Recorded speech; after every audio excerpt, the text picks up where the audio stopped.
Good afternoon, everyone. My name is Casey Youngerman, farmer from West Tennessee. I'm raised corn, cotton, soybeans, wheat. Serve on the Commodity Classic Committee, and I'll serve on ASA as well. We're excited to introduce the optimization window, the next-gen biostimulants for real-world results, sponsored by Valent. Before we get going, a few notes. This is being video recorded. If you'd like to watch it at a later date, it's on the Commodity Classic website. There are handheld microphones in the room for questions. If they have time for question and answer, just raise your hand. Someone will bring you a mic.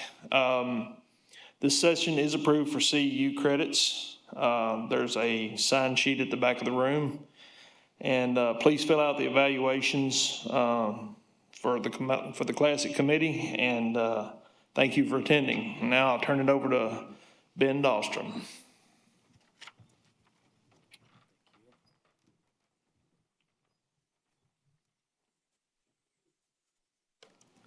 Thank you, Casey, and thank you to the Commodity Committee for allowing us to present today. Last day here at Commodity, it's been a really good turnout.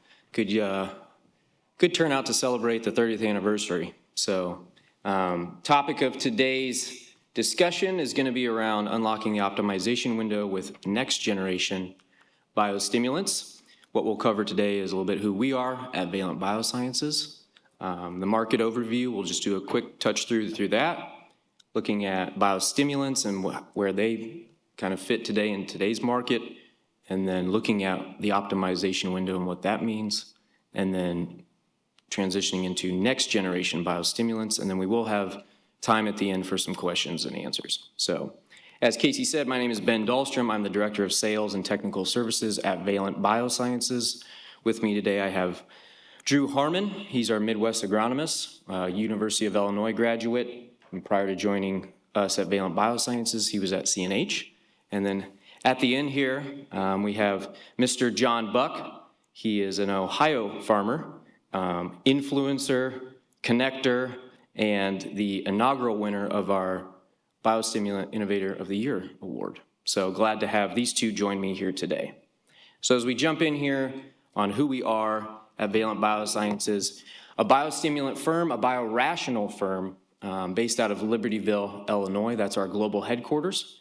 And what we really bring and what our focus is innovation expertise, bringing that to you all in the field, making sure that we bring proven performance, and then bringing those things to trusted partners with distribution, retail, and growers like yourself.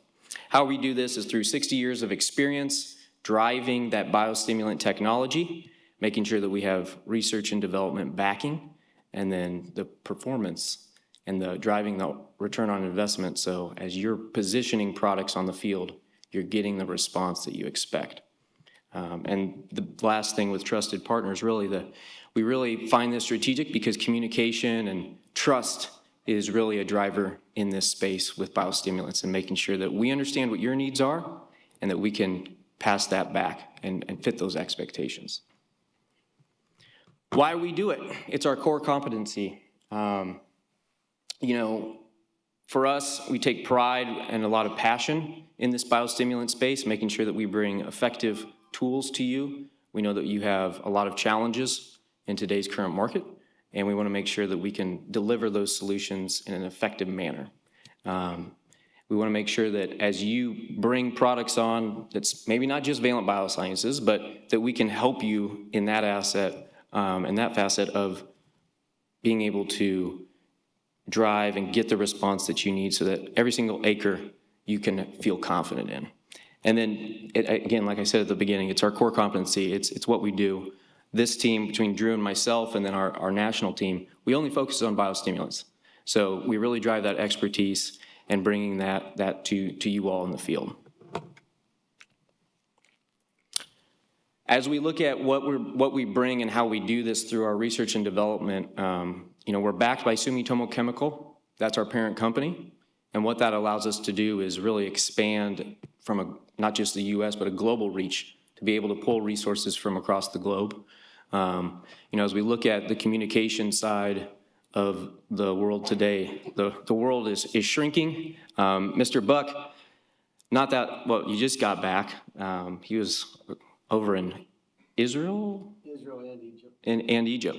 You know, so bringing these connections from across the globe, it's getting smaller because of our ability to communicate. And so that's what we're trying to do is bring some of these other tools that are working in other nations and being able to reformulate and kind of redevelop them so they work here in the U.S. as well. Our innovations, you know, they're fueled through our research network. Like I said, our headquarters are in Libertyville, Illinois, and we're really proud of the facility that we have there. 125 U.S. patents, and 50% of our staff there, of the 100 plus employees, are PhD holding. So really proud of that piece that we bring. While we're doing this with biostimulants, we're really trying to close that gap of the crop's potential, making sure that we can shrink what we know that the crop has the ability to do, but then what is actually in the reality today. As we look at the abiotic stresses and the hurdles that you all overcome during a growing season, we want to make sure that we provide those tools to shrink that. We know that other concerns that some of you are looking at are issues with new modes of action. You're needing that in the field, making sure that you have answers for some of our environmental concerns that we see, and then finally just differentiation and making sure that you're still bringing value. As we look at it, jump into kind of a quick market overview today, top farmer concerns, and I've heard this throughout the week. I've heard this in some of the breakout sessions. You know, as we look at these are concerns that were brought in 2024, but still very relevant today. You know, commodity prices, they're rebounding a little bit, but we still have some other issues, input costs. The profitability as we look into this year, still a major concern. But that's the one that can be best controlled. That's the one where we want to make sure that this biostimulant space is a tool to help you with that profitability. Kind of looking at the map here, these are some of the offerings from an active ingredient type of technology that you can utilize today on farm. You know, when we look at the crop improvement products as well as the biological control products, the ones that obviously we'll be focusing on today is simply biostimulants. But if you're already using biostimulants, you feel confident in that, you've got, you know, the opportunity to use other tools as well. I'm gonna go back real quick because I see some people taking pictures. So I wanna be able to allow you to take pictures of this slide as well.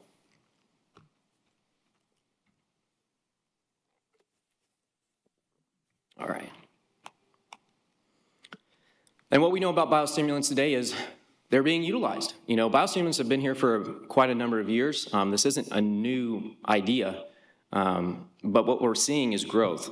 We're seeing more growers like yourselves look and turn toward biostimulants to fill a need that you have on the acre, and then also that there's repeated use, which is good because that's what I always explain is I want to challenge growers to find something that you need. What is your concerns on the farm, and figure out a way to work through those concerns, and then find if it's not a Valent Biosciences product, a product that will fit for your needs in your on-farm production. So with that being said, just to kind of close up, I'm going to hand it over to Drew Harmon, who's kind of going to go over here some of the biostimulant overviews as a whole.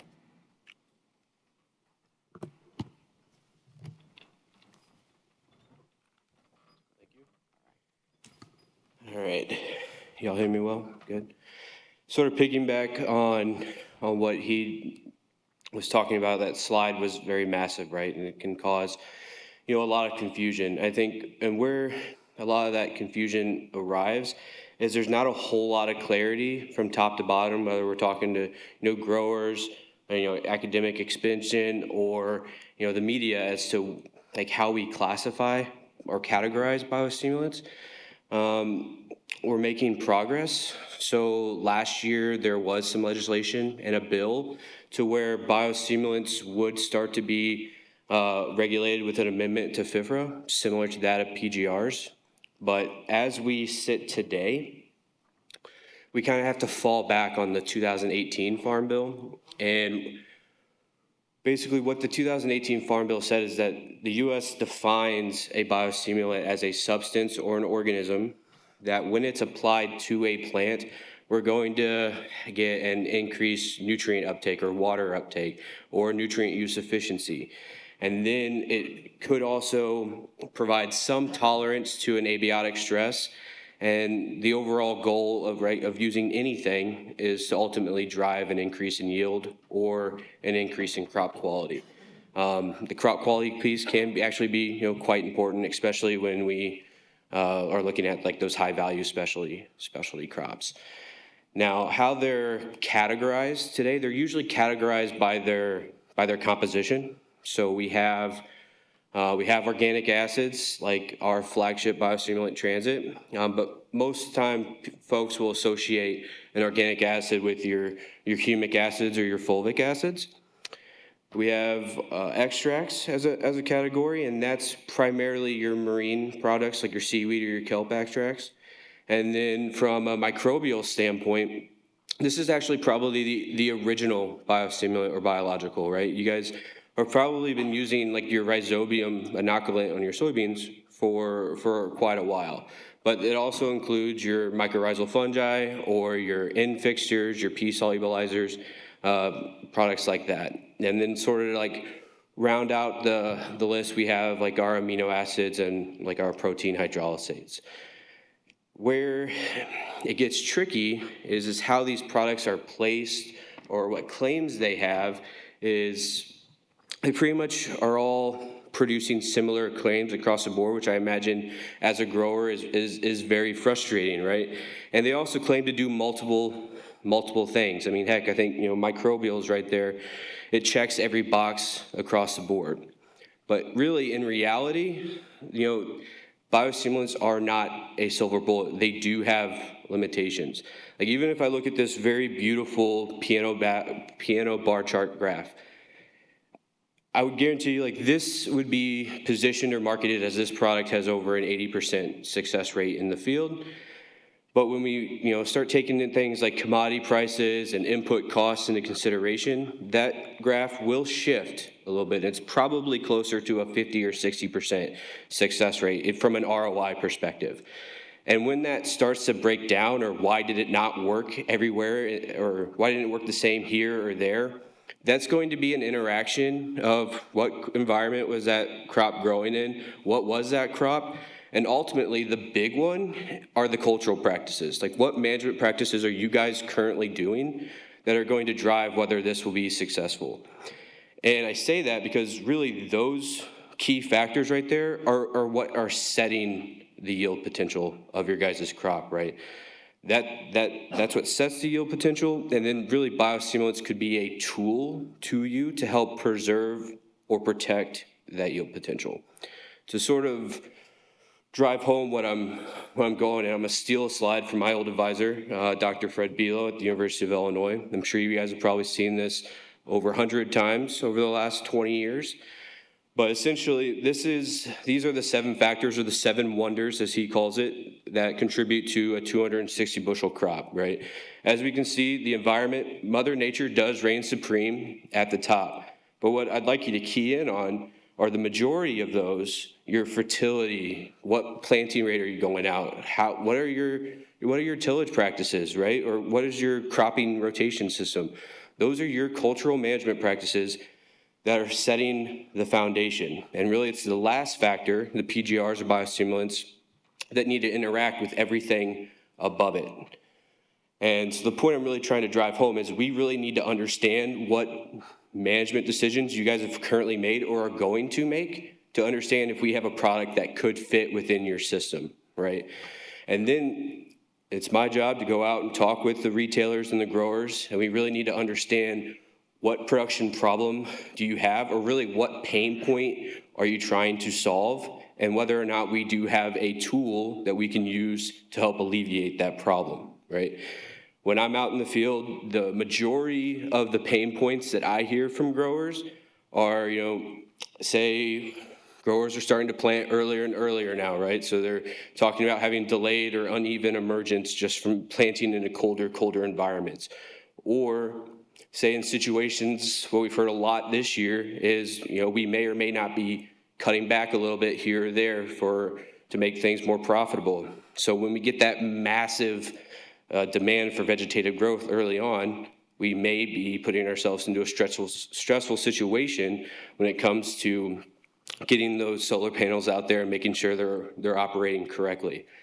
And then what could be a hot topic this year, if you follow the drought monitor for most of the U.S. or the Midwest, we are looking at some serious water concerns going forward, right? So after we spent getting the crop in the ground and getting it up and going and setting that yield potential, we could run into some serious abiotic stress, and we may want to help alleviate that and reduce pod abortion or kernel abortion, and ultimately give our plants an opportunity to continue and realize that yield goal while we're trying to fill that grain. Now, this is where we start talking about like the next generation biostimulants and utilizing an optimization window. What we found, going across the aisle or utilizing multiple mode of actions within our own portfolio, it's not always 1 + 1 = 2 or = 3, but 1 + 1, it does have synergistic effects is what we're seeing. Or it could be pairing a mode of action with a certain crop nutrient that is needed at that same time to really drive home the management practice that we're trying to enhance. And then when I'm talking about the optimization window, I sort of akin it to like the 4R principles from like the Fertilizer Institute, right? It's very applicable here. Based on what problem we're trying to solve, we need to be using the right mode of action at the right, placing it in the right spot with appropriate rates. And then this optimization window is we need to be applying it at a time where the plant will get the most benefit from utilizing that biostimulant or that tool. Now, when we think about like plant physiology as a whole, right? It is an overall system. You have plant morphology, we have nutrient uptake, we're having plant metabolism, different signaling, and they're all interacting with their environment, right? And when a stress comes along, whether that's a high nutrient demand stress, an abiotic stress, or it could be a pest, it could really be a pest, that plant has to shift from growth mode into recovery mode, or survival mode, if you will, right? I understand as a grower, our opportunity, we really want to grow yield, but a plant's true purpose to itself is I need to grow, I need to live, grow, produce seed, and die. And it's going to make sure it does that. So when these stresses come along, we can utilize these biostimulants or these tools to help get it from survival mode back to neutral and then get it back into growth mode as quickly as possible. And it's sort of like a cool little visualization for you. Plants going along, it's making its decisions. And then say, this doesn't have to be an abiotic stress. Like say that crossroad is we have a dramatic, large demand for rapid vegetative growth, right? We could apply a tool to maybe increase nutrient use efficiency at that time or leaf expansion at that time and give that plant the opportunity for the most success and go down path B. Or we could leave it on plan A and see if it can recover or figure it out on its own. A great example that we have at Valent Biosciences for that would be going back to that situation we were talking about earlier, where planting into colder environments. With our seed treatment that we have, it's called Super Seed Soybean. We can utilize our transit, our organic acid, and sort of what organic acids are known for is sort of permeating that seed coat, stimulating, increasing that germination, and then getting that radicle to start producing nodal roots sooner so we can start that foundation. But when we paired it with crop-specific nutrients like boron, cobalt, moly, and some zinc, we can get that shoot above the ground a little bit sooner, but we also get some out of the ground a little bit more uniform. And those nutrients are meant to drive, increase, root hairs, as well as getting the shoot to have early season growth or early season vigor. So it's sort of, again, that's where we're talking about the next generation. It's one mode of action paired with some complementary nutrition to get a force multiplied effect.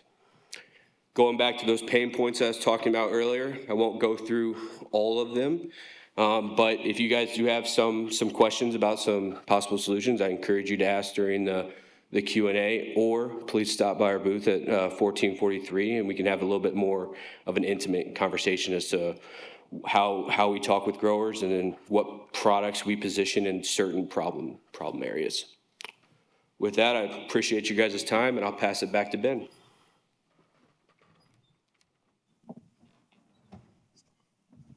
Yeah, so we're going to jump right in here into the Q&A session. Want to give ourselves enough time here. Going to ask John Buck here some questions to get started, and then if you all have any questions, this is going to be very back and forth here. So don't be surprised if maybe we send some back your way as well, if you send some our way. So John, just kind of get us started from your view. What production challenges or hurdles are hardest to control on your farm when you look at Ohio today? Ohio is a very unique state. Where I'm at, the grain belt ends in my county. So we're right on the very edge. We've got a lot of different varieties of soil. We've got different levels of fertility over all the years, from livestock that's been there to you name it. The thing that I see right now coming into this year is going to be huge for us is we're already showing as a D1 drought zone still in my county. I'm already predicting I need to make sure that I'm using the right stuff to give me some insurance, some reliability that I'm going to be able to pull every bit of moisture when it comes from the air that we can get. So I'm already looking at what biologicals am I going to put on as a seed treatment in furrow or whatever else. Yeah, definitely a concern for us this year, as Drew mentioned earlier as well. You know, when I first met you, you had mentioned, you know, the biggest thing you've been looking and utilizing biostimulants on your farm for a decade or so longer now. What made you kind of look and turn to that originally and make that decision of, I think I'm going to start implementing this on my farm?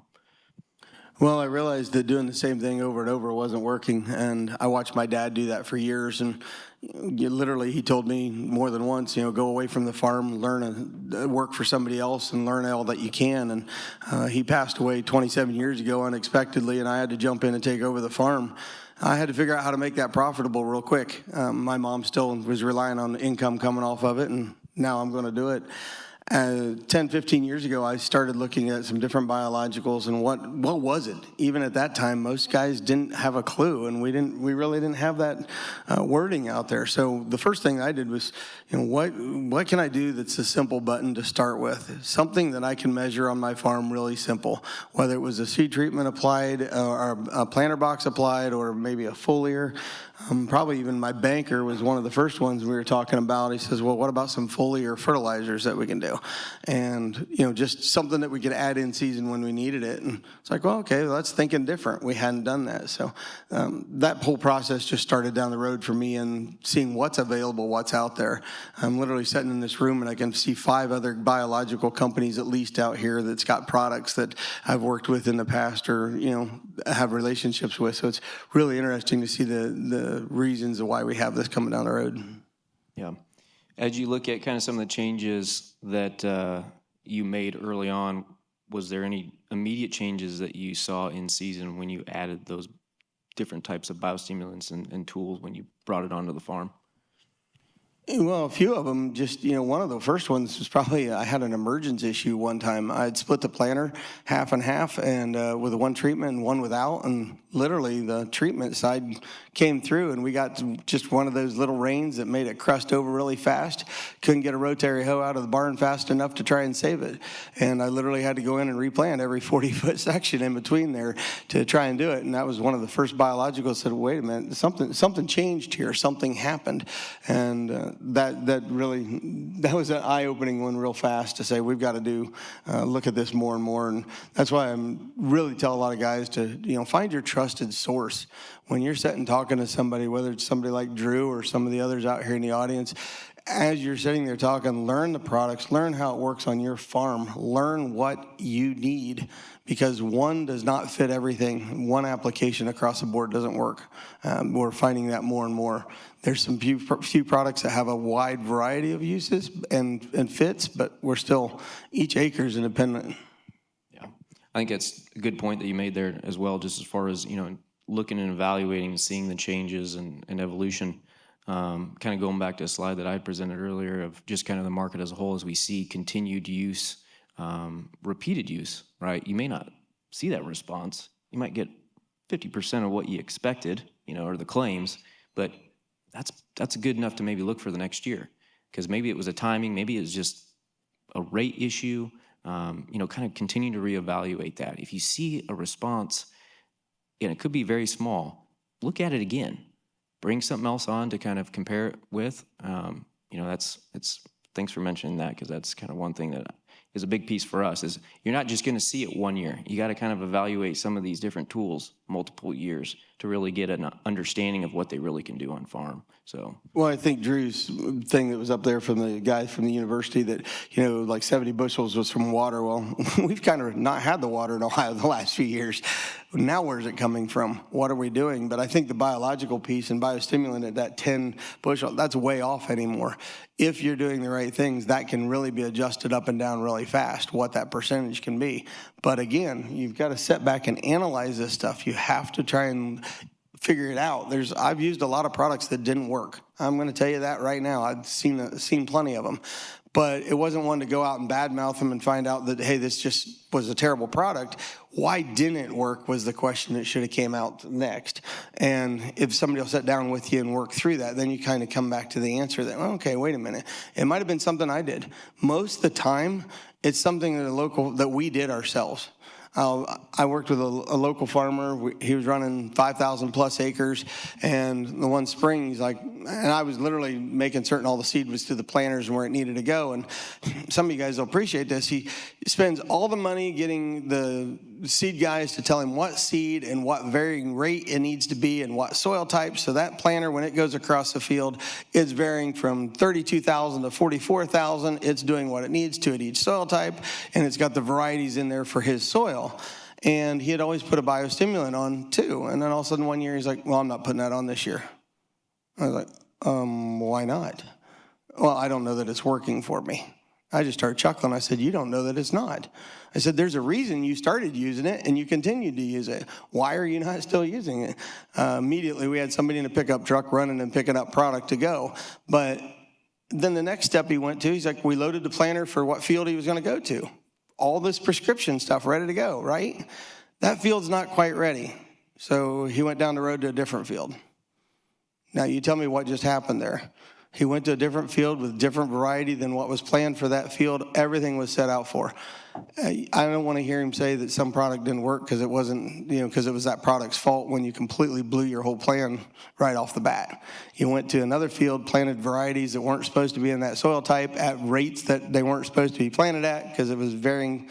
That doesn't make sense. So when you're playing in this world, you really have to pay attention to what you're doing. Take the time to manage your farm. That's the number one priority right now. And we could have came back and dumped out the planter real easy. It's not the end of the world. Trust me, I've done it more than once. And put in what you're supposed to and do it right. as you look at some of the products that you've brought on to your farm, how have you kind of measured and evaluated that ROI and the products that you've kept around and looked at and developed on? What's been that driver for you as on your farm specifically that you analyze that return on investment? ROI and farming? What? I've never heard of it. I've looked at what's been my insurance factor to some degree.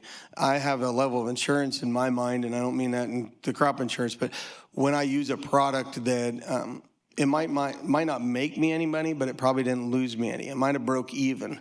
But, in the last few years when we've turned into a drought and I've had a mycorrhiza fungi on, guess what saved my butt where I didn't have it?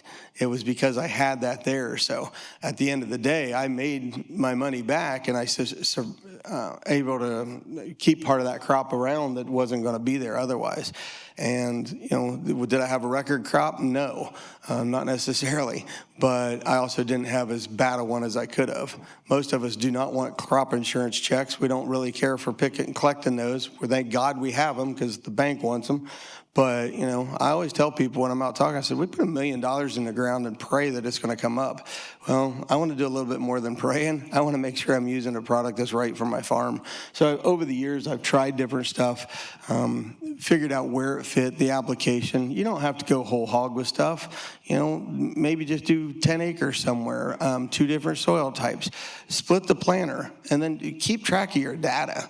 You can tell it. I used a product this fall that I literally hadn't ever used before. I didn't try tank mixing it because it wasn't going to work right. I sprayed it, and then I came in and sprayed back across with something else.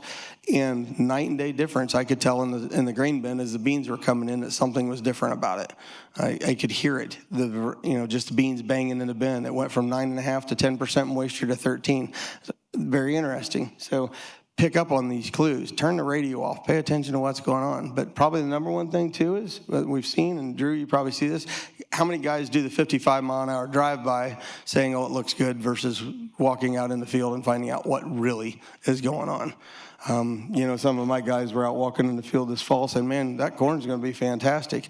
And I quit just even listening to them most of the time because they told me that before, and then it really wasn't. This time I was surprised. They were right. It was but we had written the corn off. The crop insurance came in and said, yeah, we're going to fail this because Mother Nature kicked our butts right after we planted it. A week later, everything that I had done pre to that plant decided, you know what, it's time to do what we need to do. And that corn ended up being about 200, 220 across the board, and I literally had kind of walked away from it. I go, well, I don't know what else to do. And so, that's where using a stimulant, trusting my gut, worked in the way it should have. If I would have done what I was going to do, or I was encouraged to do, would be go out, tear it up, and replant it. I went and finished the rest of the beans that I had to do, and I was like, I'll come back to it. Thank God I waited. I would have never got that kind of yield off of it, replanting it to that point. You made a comment there about how important your data is. And Drew and I talked about this the other day, even what we're doing with Valent Biosciences and understanding the direction of our product line. We kind of discussed around any data, whether it's good or bad, is good data. It may not be the result that we wanted, but we're going to learn from that, right? We know what went into, as long as we track that, we'll know what didn't work. We can kind of narrow it down to, okay, it could be 1 or 2 of these things. So next year, we're going to control that a little bit more and see what the outcome is. So thank you for making that comment. Well, and you mentioned that, I was at a meeting here last week, and there was a company that was in there talking about their data and their product and what it's been doing for years, and I'm not going to mention names. They were saying it worked everywhere. For the first time, they came back and said, well, all the data is now showing us that here's our sweet spot. Here's where we really work. It's like, yep, a lot of us already knew that, but it was just getting to that point. There again, that's that trusted source. Is it being analyzed? I got a friend of mine that his comment was made once, and some girl, we were sitting there talking, and she's an agronomist, and she's asking questions, and she's like, well, do you do your research with University of Illinois? He goes, well, yeah, we have. Okay, what about Ohio State? Yeah, we have. What about Certified Research Organization? Yeah. What about on-farm semi-commercial trial? Yeah. And he's like, we can provide you whatever you want, but what's your trusted source?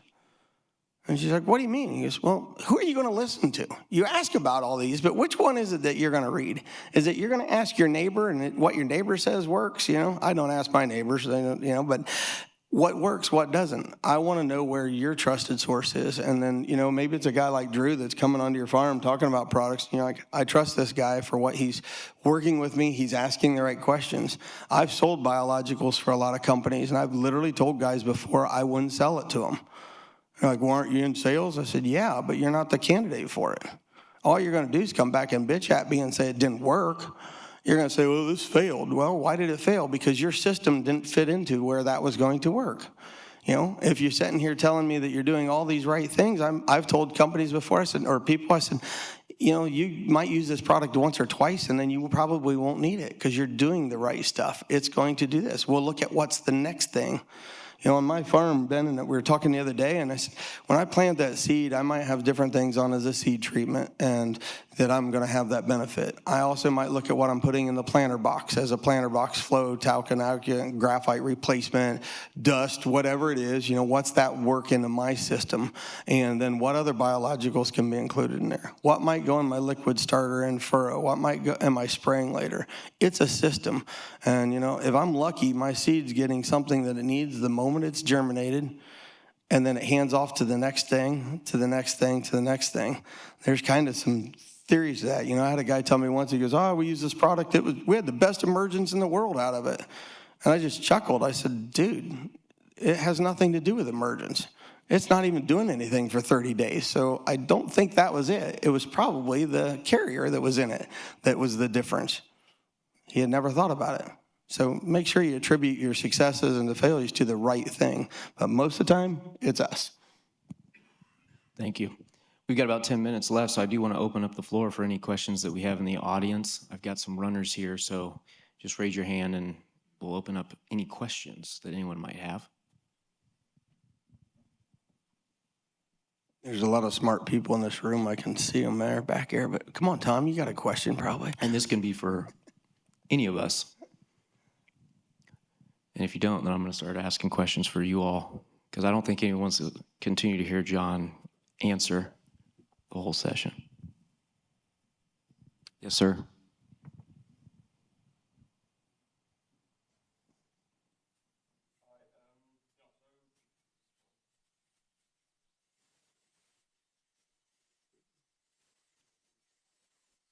Thank you. So I'm from South Africa. We've been visiting now for the last week, and I've talked to a couple of growers, especially now over lunch. As the wheat market is quite under stress globally at the moment, we struggle to position a biostimulant to help us to reduce stress at the end of the season. So we have biostimulants. We use predominantly seaweed extracts, Eclonia maxima, and we have a cutoff of rain.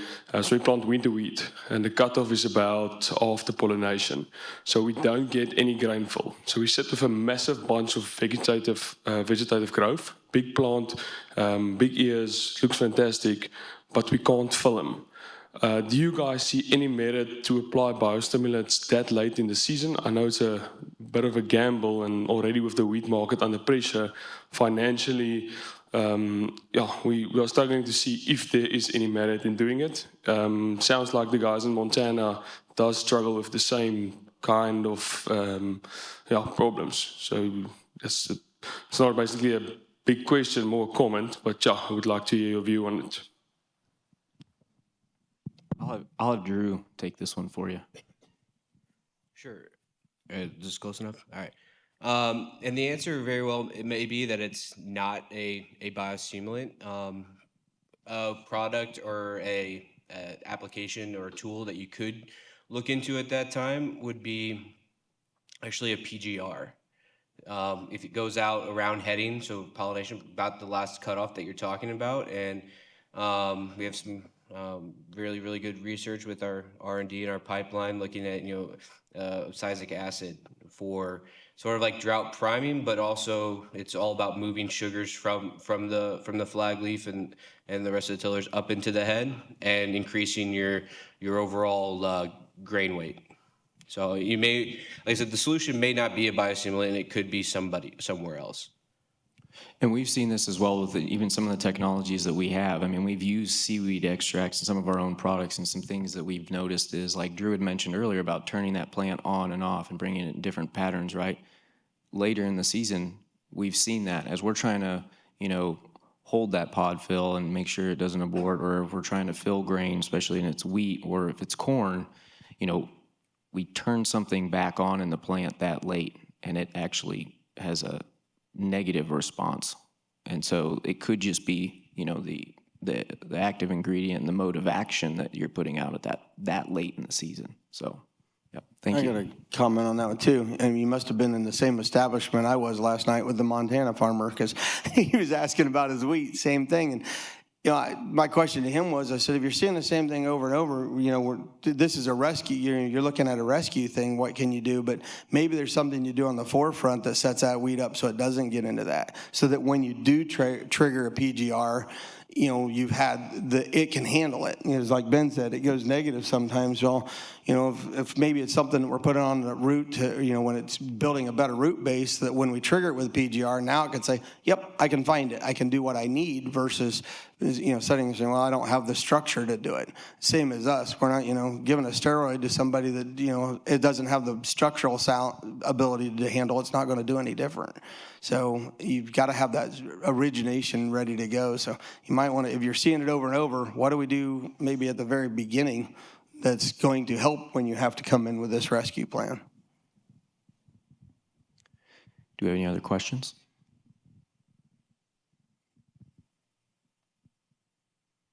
I am curious, for the growers in the room, and just to raise your hands, how many of you are using biostimulants today on your farms? Okay. Yeah, so about a quarter of the room, and I'm not saying that everyone here is farmers, but that's pretty standard what we're seeing today as well. I think it was CropLife came out with a report recently, and it was somewhere around 36% of the growers, at least in the Midwest, are using biostimulants, and it's grown over the past few years, which is good to see that, because like that information right there, share that, right, of using that particular biostimulant, whatever it was, maybe had some, there's an issue with grain fill at that time. The more growers that use these different technologies and share that information, that's where for us as a manufacturer and other manufacturers that are in the room, we're just going to get better at building that next generation of biostimulant for you. So continue to share that information. That's going to be my challenge to you all as growers. Challenge, what you're doing on your farm, but share that information. Thank you.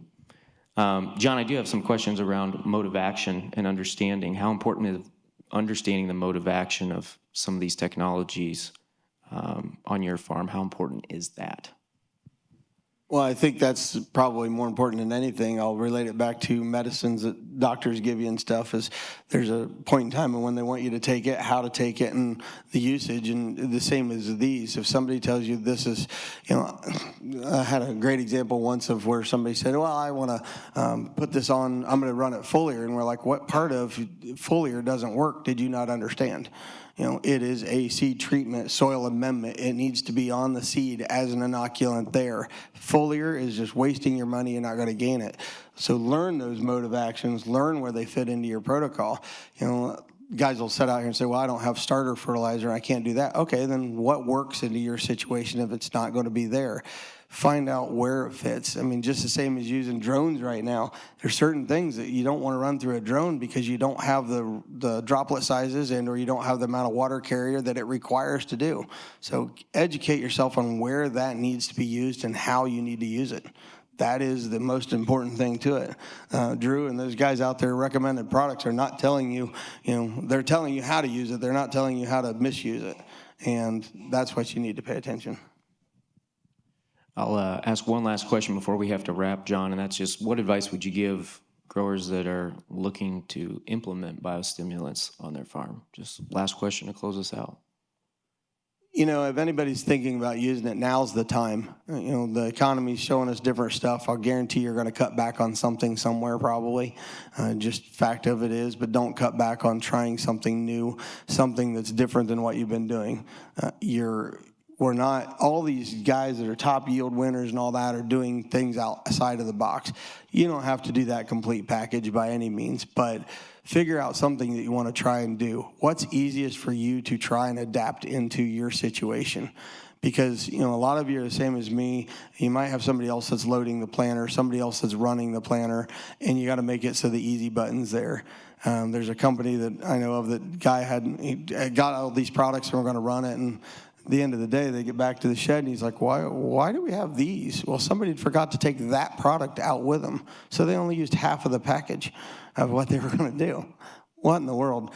Make it easy for you, for your people. Trust me, we know when we get into the heart of it, there's guys, Casey just mentioned before this, that there's guys not here because they're planting down south. They're running Louisiana. The weather's there, temperature, soil type, they're out there going. When you get going in the heart of it, make sure that it's something that you can fit into your system, that you're going to try and you're going to give an honest approach and an honest answer. And watch your data, see what it is. But just remember, if it doesn't work, ask the questions and analyze it and figure it out from there. Chances are it really wasn't a bad product. It was just a misuse or something just happened. Mother Nature's not been nice to us in Ohio, so, and I know a lot of other places. I was in Champaign, Jacksonville, Illinois last week, and they said, we're in a D3 kind of category right now for drought. That's not going to be fun starting spring.